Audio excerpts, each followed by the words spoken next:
نحمده ونصلي على رسوله الكريم اما بعد فاعوذ باللہ من الشیطان الرجیم بسم اللہ الرحمن الرحیم۔ معزز سامعین و سامعات، السلام علیکم ورحمۃ اللہ وبرکاتہ۔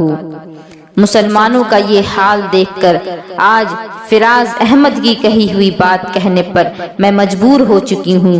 فراز احمد کہتے ہیں کہ پڑھتا ہوں تو کہتی ہے یہ خالق کی کتاب، پڑھتا ہوں تو کہتی ہے یہ خالق کی کتاب ہے مثل یہودی یہ سعودی بھی عذاب، پڑھتا ہوں تو کہتی ہے یہ خالق کی کتاب ہے مثل یہودی یہ سعودی بھی عذاب۔ اس قوم کے بارے میں کیا لکھوں فراز، کعبے کی کمائی سے جو پیتے ہیں شراب۔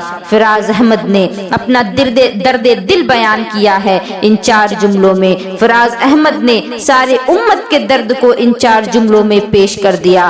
آج مسلمان امت اس طرح سے ذلیل و رسوا ہو رہی ہے، وجہ اس کی یہ ہے کہ مسلمانوں نے اپنے وقار کو کھو دیا ہے۔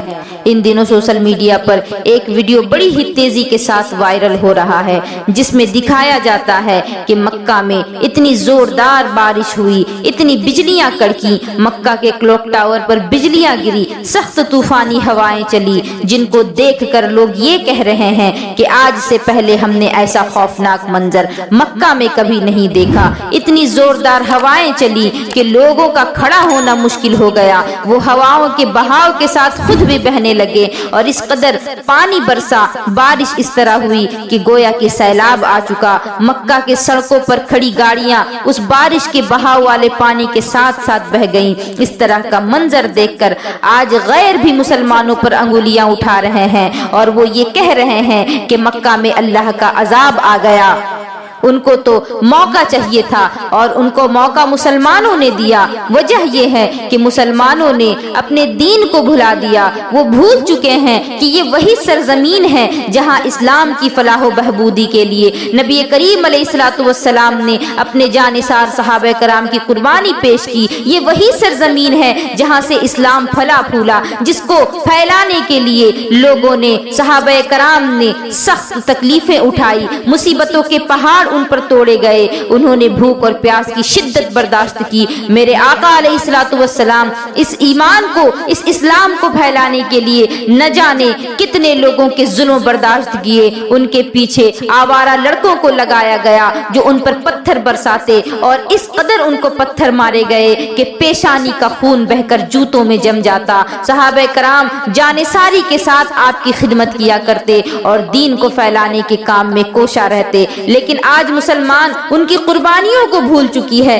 مسلمان یہ بھول چکے ہیں کہ یہ وہی سرزمین ہے جہاں صحابہ کرام نے اپنی بیویوں کو بیوہ چھوڑ دیا اسلام کی بلندی کے لیے۔ یہ وہی سرزمین ہے جہاں صحابہ کرام کے بچے بھوک سے بلکتے رہے اسلام کی خاطر۔ لیکن آج جب ان کے ہاتھوں میں دولت آ چکی ہے تو یہ لوگ خود کو مغربی تہذیب کے اتنا قریب کر چکے ہیں، گویا کہ یہ سعودی نہیں، گویا کہ یہ مکہ نہیں، یہ وہ نخلستان نہیں جہاں پر اللہ کی عبادت کی جاتی تھی، یہ وہ جگہ نہیں جہاں سے دین کی شمع روشن کی گئی تھی۔ ایسا محسوس ہوتا ہے کہ یہ بھی کوئی یورپین کلچر ہے، یہ بھی کوئی یورپ کا شہر ہے، بلکہ یہ تو مکہ المکرمہ اور مدینہ المنورہ ہے۔ مکہ مکرمہ میں پچھلے سال ہیلووین کا تہوار منایا گیا۔ ہیلووین ایک ایسا تہوار ہے جس میں لوگ اپنے آپ کو بدصورت بناتے ہیں، خود کو بھوت پریت کی شکل دیتے ہیں اور اس طرح کے لباس پہنتے ہیں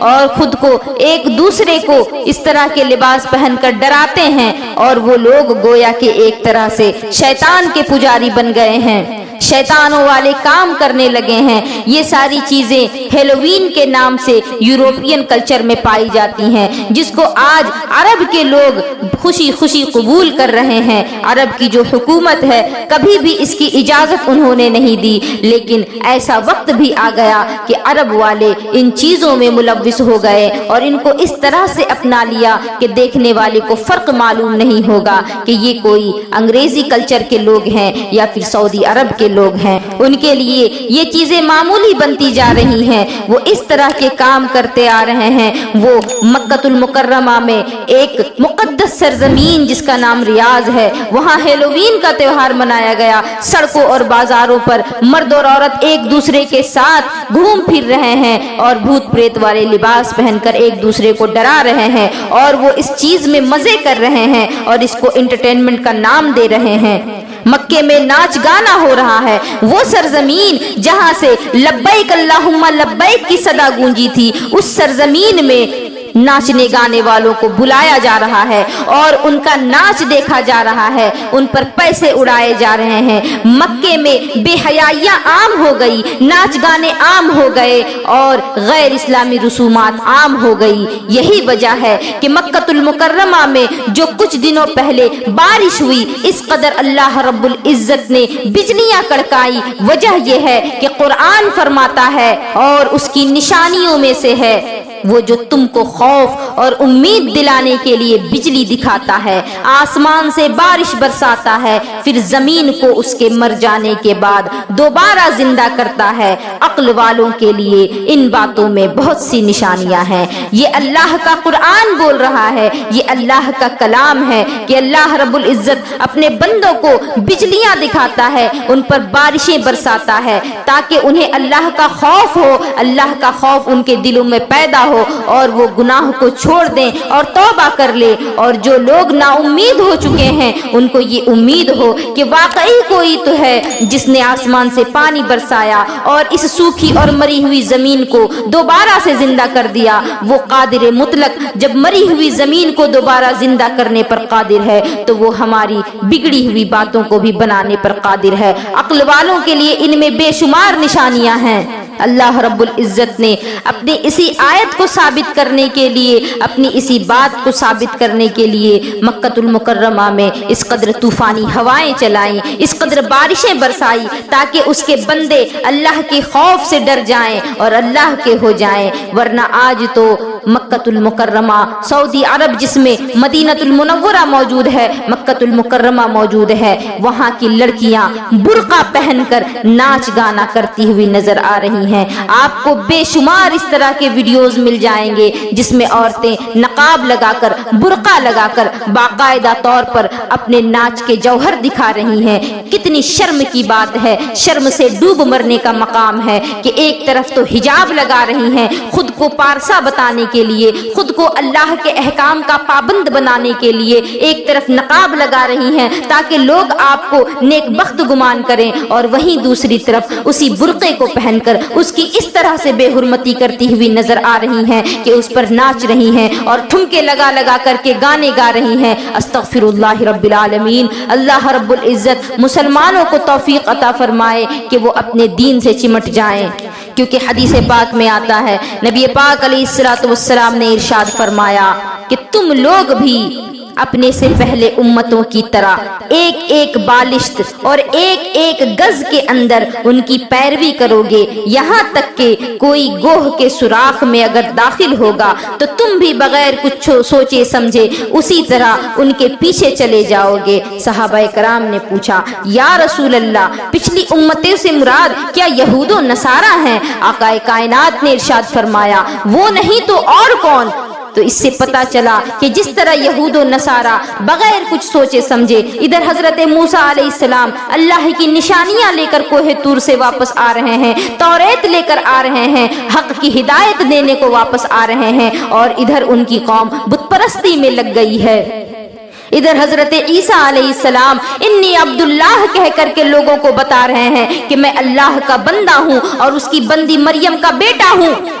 وہی قوم جنہوں نے ان کو دیکھا تھا یہ کہتے ہوئے کہ پالنے کا بچہ انی عبداللہ کہہ کر اپنے بندہ ہونے کی گواہی دے رہا ہے، اسی بندے کو ان لوگوں نے رب کا بیٹا قرار دے دیا۔ اس طرح سے ان کی بے حرمتی کی گئی اور انہوں نے اسلام سے منہ موڑ لیا۔ اسی طرح سے نبی پاک علیہ الصلوۃ والسلام نے فرمایا کہ جس طرح یہود و نصارہ بغیر کچھ سوچے سمجھے ایک دوسرے کے پیچھے چل پڑے، جب کسی نے بت پرستی شروع کی تو پھر اس اس کے پیچھے لوگ جوک در جوک بت پرستی کرنے میں لگ گئے۔ جب کسی ایک نے عیسیٰ علیہ السلام کو اللہ کا بیٹا بتایا تو پوری قوم ان کے پیچھے دوڑ پڑی اور ان کو خدا کا بیٹا ماننے لگی۔ اسی طرح سے یہ قوم بھی، یہ مسلمان قوم بھی اس طرح سے ایک دوسرے کے پیچھے بغیر کچھ سوچے سمجھے چلی جائے گی، جیسے کہ یہود و نصارہ ایک دوسرے کے پیچھے گئے اور برباد ہو گئے۔ اور آج یہ چیز ہم نے اپنی آنکھوں سے دیکھ لی۔ جو چیزیں آج مغربی لوگ کرتے ہوئے نظر آ رہے ہیں ان میں سے کوئی بھی ایسا گناہ اور ایسی برائی نہیں بچی جو اسلام کے اندر داخل نہ ہو گئی ہو۔ جب اللہ رب العزت گرفت کرنے پر آتا ہے تو پھر ٹیکنالوجی کام نہیں آتی، تو پھر کسی طرح کی کوئی سوجھ بوجھ کام نہیں آتی۔ جب اللہ رب العزت گرفت کرنے پر آتا ہے تو حکومتوں کو سرنڈر کر دینا پڑتا ہے، اور جو حکومتیں خدا کائنات کے کہنے پر سرنڈر نہیں کرتی، جو ان سے بغاوت کرتی ہیں، جو بغاوت پر لوگوں کو اکساتی ہیں اور اللہ کے مقابلے میں آتی ہیں، تو پھر وہ تباہ و برباد ہو کر رہ جاتی ہیں۔ اسی کا ایک نمونہ اللہ رب العزت نے مکہ المکرمہ میں ان طوفانی ہواؤں کے ذریعے سے مسلمانوں کو دکھایا کہ اب بھی وقت ہے، سدھر جاؤ، ورنہ اللہ رب العزت کا قرآن میں بارہا اعلان ہے کہ اگر تم نے فرما برداری نہیں کی تو پھر ہم تمہیں بدل کر ایک ایسی قوم لائیں گے کہ جو تمہاری طرح نہیں ہوگی، یعنی جو نافرمان نہیں بلکہ فرما بردار ہوگی۔ میں امید کرتی ہوں کہ میرے مسلمان بھائی بہن اس بات کو سن کر اپنے اندر کچھ تبدیلیاں ضرور لائیں گے اور خود کو سچا پکا مومن بنانے کی کوشش کریں گے۔ وآخر دعوانا ان الحمدللہ رب العالمین وما علینا الا البلاغ۔ السلام علیکم ورحمۃ اللہ وبرکاتہ۔